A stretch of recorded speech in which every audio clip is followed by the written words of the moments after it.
All right, welcome into starting. No, it's not starting five. Welcome to the Five Guys on the Five Reasons YouTube channel. I also do starting five here, but I've got a co-host on this one actually, Alex Donno. You can follow him at Alex Donno. You can follow me at Ethan J. Skolnick at Five Reasons Sports. Probably better to follow me in the afternoon when I've gotten away. By the way, how much coffee do you drink, Donno? Are you a coffee drinker? Ethan, tons. I drink so much coffee. I've already had since I woke up this morning around 6:40. I've already had 2 espresso shots. Like I make my own espresso at home. I usually I'm gonna have another one after I eat lunch. Sometimes I drink like a long black coffee in the afternoon. So yeah, I'm at like 4 coffees a day usually. Coca-Cola is my coffee.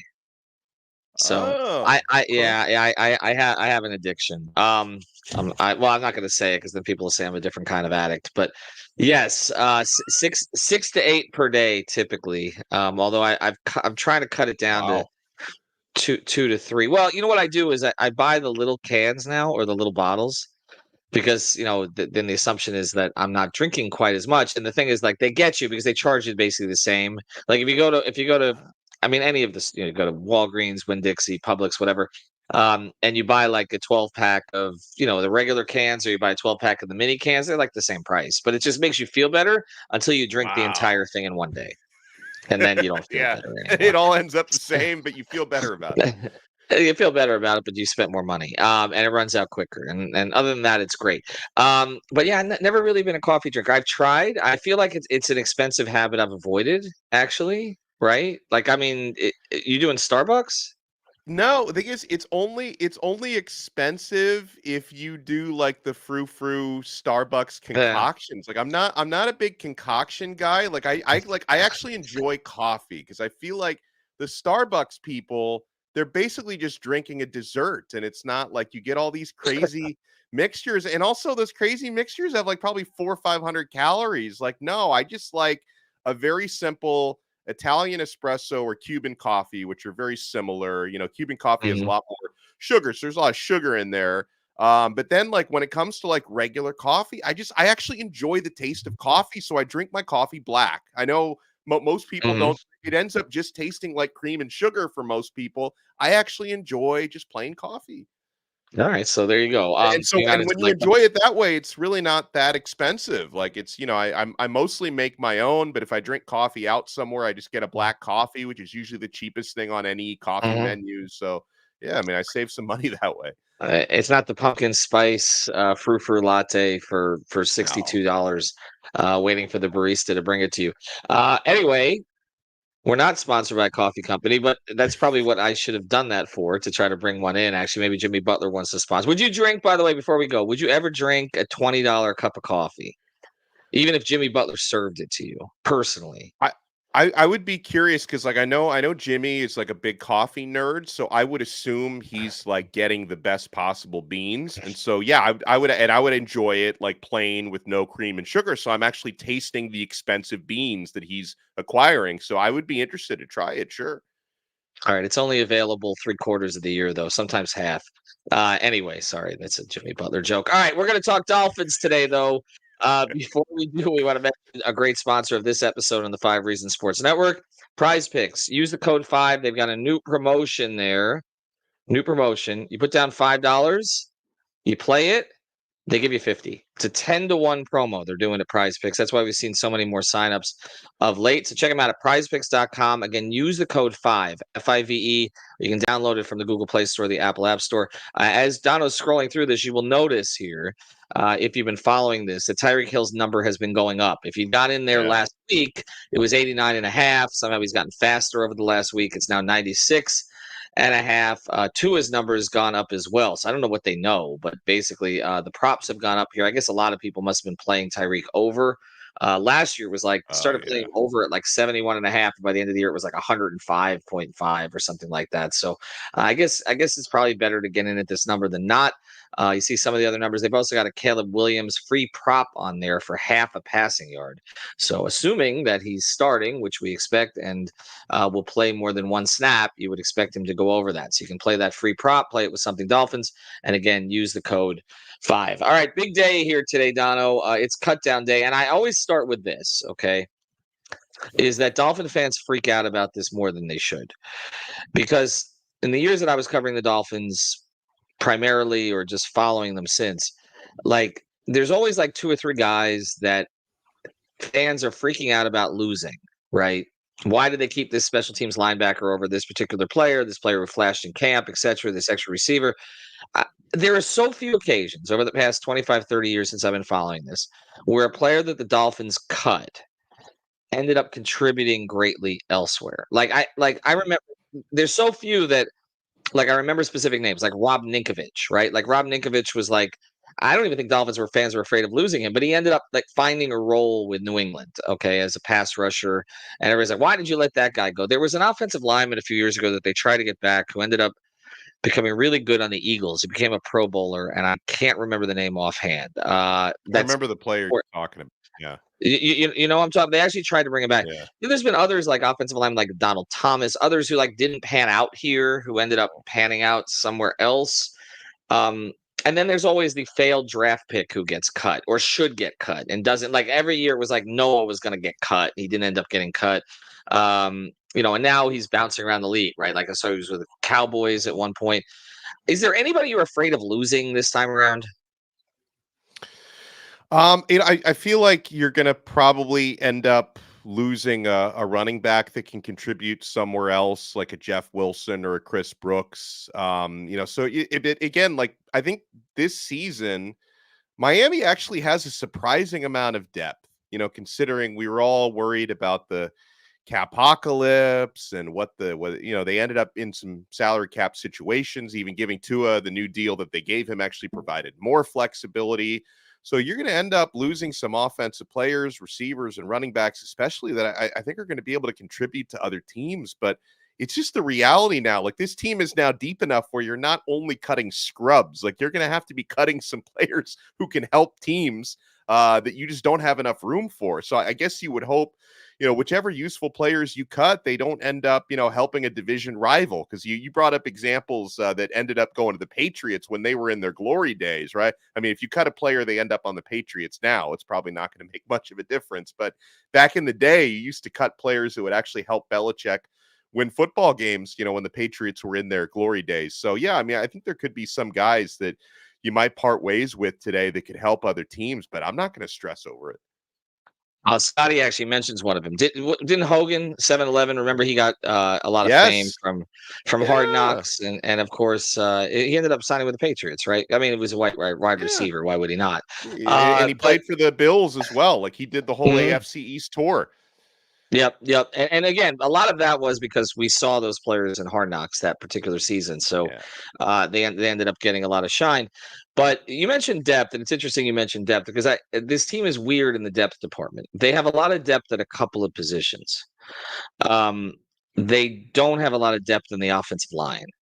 And so I actually think that this day is more significant for who other players cut or other teams cut than who the Dolphins cut, because the Dolphins are going to lose a running back probably that could have been useful. Again, Brooks had the injury here in camp, but we thought they had a lot of depth at receiver. They don't now because of all the injuries they've had. Ezukama, Cracraft injury. Even that Schwartz kid got injured the other day. I mean, they've lost a ton of players at the receiver position, and offensive line they just don't have any. I mean, the second and third team's offensive lines looked atrocious. This continues to be the trouble spot, and it's the trouble spot even though they drafted a first rounder or excuse me, a second rounder in Patrick Paul, and we'll see how much contribution he has to make this year. But there were spotty moments there, and we just don't know how much Armstead's going to play. And you've got Liam, kind of filling in at center, which was not something anybody wanted. This comes in from Scott. Cut Wilson and keep the youth, and Brooks are similar style runner, plus bank Wilson's cap savings. I'm there. I agree with that. I agree. Yeah. Keep the younger running back. Typically, they finally cut Ahmed. I felt like the Myles Gaskin, Salvin Ahmed years were never going to end. It's an entire era in Dolphins history. Like every year, like, wait, he's still on the team. I mean, that's another one. Like everybody freaked out about Gaskin last year, right? Like, is he still in the NFL? Was he with the team this year? Am I missing something? I don't. I can try to find that real quick. Yeah, we'll try to find it. I mean, what tends to happen is when the Dolphins finally cut somebody, then he ends up trying out for another team and being one of the less. Okay, and we'll see if he actually sticks. Again, not a bad player, but I mean, this tells you the level of talent Tua was playing with in the first year. That like these were the backs, right? It was Gaskin and Ahmed, and now it's a guy Mostert coming off 20-something touchdowns, and it's A-Chain, who's basically had the best numbers of any rookie we've seen at the running back position in a very long time. Aaron Andrews comes in. Mike White come back, or the upgrade backup quarterback. Felt to me yesterday. I don't know if you saw McDaniel's presser. Felt to me like the answer to that is no. He's not coming back. Yeah. I think it's a double no. Not only is he not coming back, I don't think they're going to upgrade backup quarterback, because I think if anything, they're looking for like a third quarterback who'd probably be a young guy who can play on the practice squad. I think that's what they're looking for. So I think you're going to end up with Skyler Thompson as the true backup, and you're going to look for somebody with practice squad eligibility to be the third stringer, so you don't have to carry them on the active roster. That's my educated guess. I am not comfortable with this. I mean, I said it in the last show. I'm not comfortable with this. I don't know, man. Like Skyler Thompson to me is not someone you would have steward the team for 3 or 4 games. Like as a change of pace at times, or if Tua gets hurt and he plays the second half and he gets out of the pocket and he makes a few plays and all that, but like to put him in charge, like I don't. And that's basically what you're doing. I mean, it's sort of like picking a vice president, right? Like you're picking a vice president, it's somebody who could step in and be the president if they had to be. Like you're picking a number 2 quarterback, he could step in and be Tua if he has to be. And I think you and I talked about this. You talked about having a guy whose style fits the starter. Right. Yeah. I mean, that's now this comes in from Scotty. If Tua goes down, it doesn't matter who the backup is. Call Brady. Is Brady 47 now? Is that how old he is? Right, he is. Right, he is 47. Yeah, he can still dunk. Did you see that video? I did see that, and I feel like he's going to play again. I do. Like it just doesn't feel like it. Like he's back out in the public eye, and all that. To Scotty's point, if it doesn't matter who the backup is, I guess. I mean, for that game, it matters if he gets hurt in that game. But like I said, you can probably get by for the rest of that game with Skyler Thompson. But are we seriously saying like you're going to call someone? Who else could they call out of retirement? Like not calling Cutler again. No. It feels like they would have to do that, right? Like they would have to call a guy out of retirement. Well, they're going to call a guy out of retirement. I mean, I don't see who you'd call before Brady, and he lives in the area. Doesn't he have he's a place in Miami? Like doesn't even have to move. Just doesn't even have to practice. Just have him. Would you make him practice? I was going to ask you. Would you even make him practice? I wouldn't even make him practice. Just show, just show up at 12:15. Yeah, just show up like in enough time to go through pregame warm-ups, and then you're probably good. Like try to keep yourself in reasonably good shape. But I think he's already doing that. He's still on the TB12 diet. Like that doesn't change for him. Yeah, I mean, I would trust Brady more than Skyler Thompson if you needed somebody for an extended period of time. We should poll that at 5 Reasons Sports there before we go to the spot. What would you feel more comfortable with? Brady straight out of retirement on no practice, or Skyler Thompson for a 4-game stint practicing 24/7? Which would you trust more? Probably be Brady, right? I mean, is there anybody else? I mean, Breeze, no, right? Like who else could they bring out of retirement now? Who else just entered retirement? Philip Rivers, maybe. Oh, I wouldn't mind that. I feel like Philip left a little meat on the bone, I think, when he retired. I thought he could have gone another year or two. Well, he had 6 more children to he had 6 more children to father, Alex. What is Philip Rivers up to? 11 kids? I mean, I've got 1. I mean, that seems sufficient. I don't know. But anyway, same year. Yeah. Like I don't know how people deal with more than 1 kid. It's a lot of work. A lot of coffee, I think, is what they do. Actually, all right, we're gonna talk. Matt Ryan was just mentioned here by Aaron. You mentioned. Oh yeah, I mentioned that as well. Yeah, I mean, you could do worse. He's broadcasting, right? So that's an option. What about Cam? What about Cam Newton?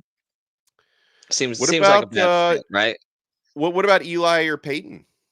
Well, Eli, not Peyton. Peyton Eli. he couldn't move his neck by the time he retired. No, I think Peyton's done with all this. Andrew Luck. Well, Andrew Luck is the one I would want, but yeah, he's Andrew Luck. By the way, Andrew Luck. I give enormous respect to Andrew Luck because like he made a decision, he stuck by the decision. He seems happy with the decision, and that guy. People forget the hype with that guy. That guy would have been. I mean, he had Hall of Fame potential if they ever got an offensive line around him. What the Colts did to him was criminal. Actually, like they had no offensive line there for him. It reminded me of Tua in the first year. Hell, it may remind us of Tua this year. Anyway, want to mention a great sponsor. And by the way, I don't know if he can get you an Andrew Luck jersey because he's 305 jerseys, but perhaps he could get you, I don't know, a Joey Harrington jersey, a Ray Lucas jersey, a Tyler Thigpen jersey, a John Beck jersey, Cleo Lemon. I think Cleo Lemon jersey, any of these jerseys you can probably get for you. Gus Farrat, any of these guys. Jose can get them for you at Jerseys 305. He's a little more about them. Hey, it's Ethan Skolnick for the 5 Reasons Sports Network. We've got a great new sponsor that fits with us perfectly. It's called jerseys305.com. That's jerseys305.com. This is your home for dead stock and vintage jerseys from the Heat, Panthers, Dolphins, Marlins, and the other local teams. Their mission was born from a passion for wearing jerseys of the old styles and the past players. Jerseys 305 aims to make every fan stand out from the crowd with unique pieces that you don't commonly see anymore. Maybe 10, 15, 20 years ago, but not today. And Jerseys 305 was created by the fans, for the fans. They're diehards just like you. In fact, they're probably listening to this episode right now. So check them out, Jerseys 305, their partnership with 5 Reasons Sports, celebrating with a 10% discount on the next purchase using the code 5 at checkout. Unlock your exclusive savings on the entire vintage collection. All right, one other thing that I should mention here is that our guys at 3 yards per carry seem pretty convinced that Odell Beckam not only will play in game 1, but be a contributor in game 1. So that's just something to watch here, and that would make me feel a little better about the receiver room if that's the case. I saw in here, was it Scotty who posted about trading Berrios ultimately once everybody gets healthy? I mean, there's a lot of guys that have to get healthy first, and this one, Hill, Waddle, OBJ, Malik, Ezukam, and Berrios put Cracraft on PUP with the new exception rule when he returns. Cut or trade Berrios. I mean, again, Ezukam is hurt now too. Everybody's hurt. I mean, some more serious than others, but obviously, like we haven't seen OBJ. Haven't seen Tyreek or Waddle in preseason. Obviously, they should be back for week 1, but it's been a little frustrating during training camp and preseason. Yeah, and I agree with Scotty. I think we're going to see OBJ come up. It feels to me, and one of the members of 3 yards believes this, and I believe it, that there was kind of an agreement worked out with OBJ before he signed. Like, you're not going to have to do a whole lot in training camp. The one thing I don't understand, I saw a comparison on Twitter of OBJ to Will Fuller and saying that he's basically stealing money from the Dolphins. People have to understand this. Will Fuller's money was guaranteed. It was like $7 million of it was guaranteed, right? 7 or 8 million. OBJ's money is not guaranteed. Like he can get up to 7 million. He has to play. I think the guarantee is like under 2. So this is not him dogging it because, and pulling a Will Fuller on them. I think this feels kind of prearranged that they were going to slide him in here slowly. And I wouldn't be surprised if Tua has worked with him a little on the side and we haven't even seen it. So I think that, again, I think that they're going to be a little better off. But I come back to this, Alex, as we talk more about cutdown day today. The offensive line scares the bleep out of me. 3.5, Scotty says. The offensive line scares the bleep out of me. It just does. Like I don't feel good about it. As it should, especially especially when you're talking about a team that you got to hope that your offensive line is in better overall shape and there's some development, by the time you get to those games in December and January where it just means more. Because obviously I give Tua a ton of credit for his quick release. It makes up for some of the lack of protection and then the speed weapons that the Dolphins have at receiver. Like, he's able to compensate for that, but you're going to need that physicality up front once you get down to the money games in December and hopefully playoff games in January. Not to mention, you've got, a quarterback who unfortunately has an injury history that you need to protect, right? I mean, he was able to get through thank the Lord, full season last year healthy. First time he had done that out of the previous 5 seasons. So you need to protect that investment. And it literally is now an investment that you've given him that long-term deal. So yeah, the offensive line should scare the bleep out of you. And also you've got a lot of very talented running backs, and you want to be able to have the blocking to maximize these guys. So the lack of depth and the lack of health that the Dolphins have had at the offensive line, even in preseason, it's worrisome. Yeah, Scotty puts in here. He thinks week one, unfortunately, would be Armstead, Jones, Eichenberg, Driscoll, and Austin Jackson.